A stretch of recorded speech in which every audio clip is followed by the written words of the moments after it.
Hi there and welcome to my video. I had a fantastic day last Friday at Llandow Circuit in South Wales near Cardiff, and I thought I'd put a few little ideas and outcomes from the day of testing on the video. I did a test day here last October, which was great, but it was more a case of, well, wow, I'm going to get in my own racing car and drive around a circuit for the first time and start to get a bit of a feel for the car.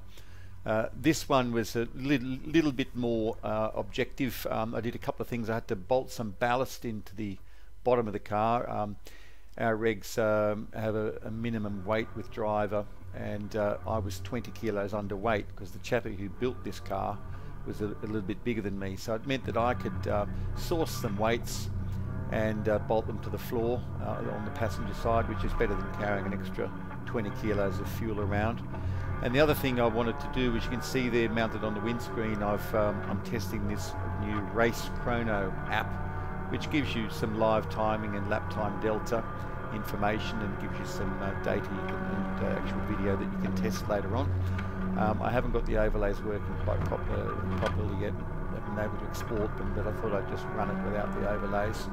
And the other thing I did throughout this session was worked on damper changes, setup wise. So I'll include this video in my Sim Racers Performance Guide, put my money where my mouth is and use some of the theories on a real world track in a real world car.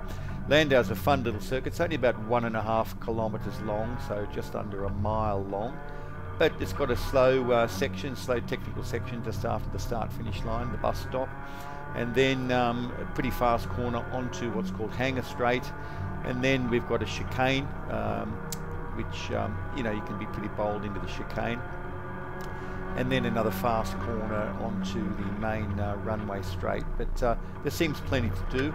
I was going out and doing about sort of 18-minute stint, because the race length that we run in MX5 Supercup and Super Series is about 20 minutes.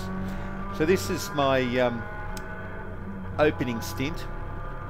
Got in the car with the setup that we ended up with in Donington last October, and the car's got relatively stiff rear springs in it at the moment, and it's not an easy change, so I can't pop back into pit lane and change the rear springs. So I was focusing on damper settings.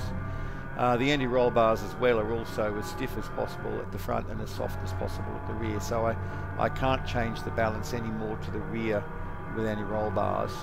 So I'm running out of adjustment range. I may end up putting a softer rear spring back in, but what I've done for today is gone out with that setup, and here on this opening stint the car is very pointy. I'm struggling a little bit, in fact, with oversteer, and if ever I have a problem, it's the rear end hanging out, and you'll see little corrections occurring. And corner exit speed being so critical, you need to have confidence in the rear end of the car to really get, you know, carry speed onto the straights, and it's that exit speed onto the longer straights. I've had a front lock up there because I've failed to adjust the brake bias forward as the stint went on. But having recovered from that front lock up, I end up going out and doing my best lap of that stint. It was a 49.76, and it happened on lap 16. But to be fair, it was really that whole stint was just a bit of a warm-up and getting used to the car again, and getting the hang of how the lap time delta worked. And it was only late in the stint I started to push. So saying that I got my best lap on lap 16 is probably not all down to setup. It was down to getting used to the car again and starting to push. I must say, having a visible lap time delta puts you in a different mode. It's much more like sim racing, where you're trying to find pace all the time, trying to brake later, trying to get better exits, trying to be bolder in corner entry speed. And all of those things conspired to get me probably 2.5 to 3 seconds quicker around this very short track than I did in October, when I was just kind of cruising around enjoying being in a racing car. So I got a lap time of 49.7 on lap 16, but by that time the rears had gone. So as soon as I got that lap, I returned to the pits, had a break, and made a damper change and came back out. I had 4 laps in a row were under 51 seconds, but after doing a 49.7, I put the car away. for a short break. So I made a couple of changes to the car prior to coming back out, and the next section of the video is that second session. And what I did was I softened the rear dampers. It's a one-way adjustable damper in this car. It's a Gas Gold Pro, and it's a mandated part. We don't have the choice of going for 2, 3 or 4-way adjustable dampers. So I softened the rear dampers 2 clicks, and I stiffened the front dampers 2 clicks. Now that's going to take the car off the nose. It's going to make the front end less receptive to pressure and weight transfer, and make the rear end more receptive. So inherently, in theory, it's going to move it more into an understeer balance. And boy, is that what happened. I went back out, and the car had lost that razor sharp front end that it had in the first stint, and the nose just wasn't as responsive. You'll probably see as we go along the next lap or two, you'll see me having to turn the front wheel a whole lot more. But as I got used to it, and as I started to understand, that's me going out now for that second session, as I started to understand that I could really rely on and trust the rear tyres more and push the car harder on exit, the lap times gradually started to drop. But I was looking at the Delta going, God, come on, I'm pushing really hard, and the lap times aren't really coming. And eventually I got down below 50 seconds. I ran a 49.9 on lap 17, a 49.7, which was my best lap of the stint, on lap 18, and a 49.8 on lap 19. So I had 3 laps with a delta of 0.17 seconds. So the car was quick late in the stint, but we're talking 15 minutes into a race, and you just can't afford to have the car understeering quite that much, in my opinion. While it was handling pretty sweet once the tyres were well and truly hot, and I think it might be a great setup for maybe an endurance race. I think for a sprint race, I came away feeling I'd had to push so hard to get the lap time and to get the car turned in, that I decided to leave the rear dampers where they were, and in the second stint, that is, so 2 clicks softer, but put the front dampers back to what they were originally. So I went 2 clicks softer on the front dampers, so I'd in essence gone to a midway setting, and the car just felt really nice and in the final stint. So we're watching now the second stint with an understeery car, so you'll see that I can push quite hard on corner exit and start to get some lap time. But in the final stint, the car was beautifully neutral. I managed a 50.2, and you could probably make out the times on that Race Chrono on the dash, which, by the way, it's an 18-pound app that works off your Android phone. I'm only using the device's inbuilt GPS, but it seems okay. You can go to the extreme of going for an external GPS.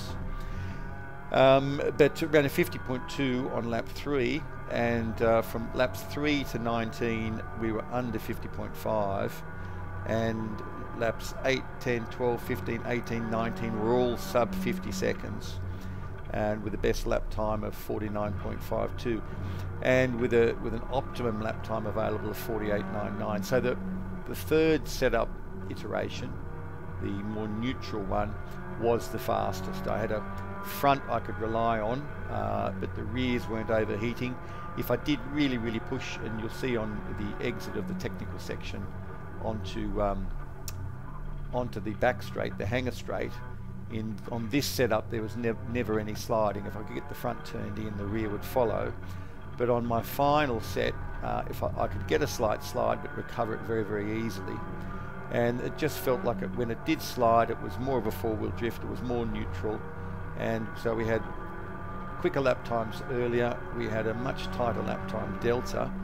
I do have to admit at this time that the fuel levels weren't the same. Fuel levels kept reducing, so you know, maybe that did flatter a little bit, but we're not talking a lot. We're talking maybe 8-10 kilos of fuel used in each of these sessions.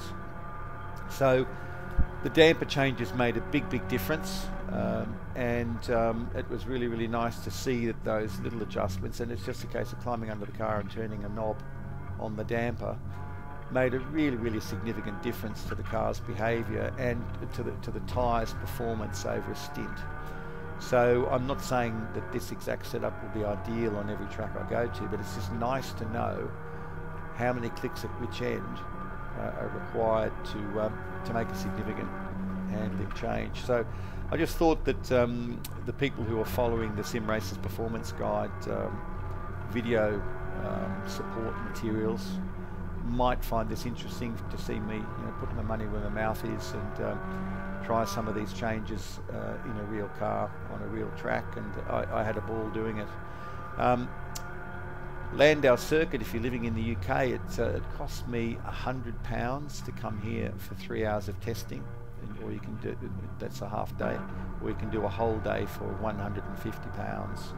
There were two other guys here. You can see here on the left we've got a McLaren inspired Citroen C1, and that was three really nice young guys, and they're doing an endurance series in that car. They've got a 6-hour race coming up in Pembrey, so the three of them are out there practicing in that car, and they were having a good time. And there was also earlier on in the session there was a radical being tested by a group of engineering students from a local motorsport engineering college.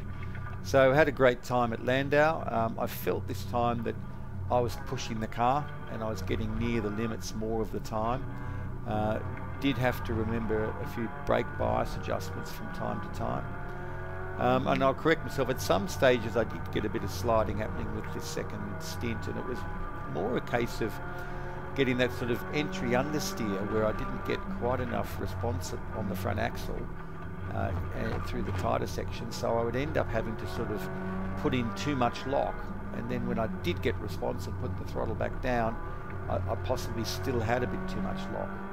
So yeah, finding that sweet spot is nice when it happens. Yeah, if you're still here with me, I thought it might be nice to tell you what the car is. It's an MX5 Supercup car, and what that is a Mazda MX5 Mark III, and they ran from 06 until about 2013 or 2012. And these can be had, a really nice one can be had second hand for probably £5,500. And then it gets about £5,000 worth of bits added to it. So the changes are, in terms of engine, it's a mandated ECU remap, and induction otherwise is standard, or you can put a cold air induction. The exhaust system is free, but it has to run a catalytic converter, and it has to have achieve a certain noise level. And the power output goes from a stock car of about 160 brake horsepower to about 180 brake horsepower. The car then goes on a bit of a diet. You strip everything out. The dash has got to stay the same, but you can strip everything else out that's not required for racing. And suspension wise, springs are free, but we run a Gaz Gold Pro coilover shock absorber system, and also a specified anti-roll bars front and rear, FIA approved race seat, full harness, and as you can see a pretty substantial roll cage, which is also specified for the series. The brake pads are free, and most people change the front pads. But the discs and the rotors and the calipers and everything have to remain absolutely standard. And of course, the goal with these cars is to make them quick, fun, but to keep them reliable. It's a quick and fun car, but it's a mechanically simple car. So, so you can race without destroying your bank balance. But also, it just means that it's not the guy with the biggest checkbook wins. The cars are very, very similar in performance, so it's all close racing, and it's really down to skill and preparation, which I need more of, but that's another story. Tyres, we run an Avon ZZR, which is you'd call it a grooved slick. It's a slick racing compound, but it does have grooves in it.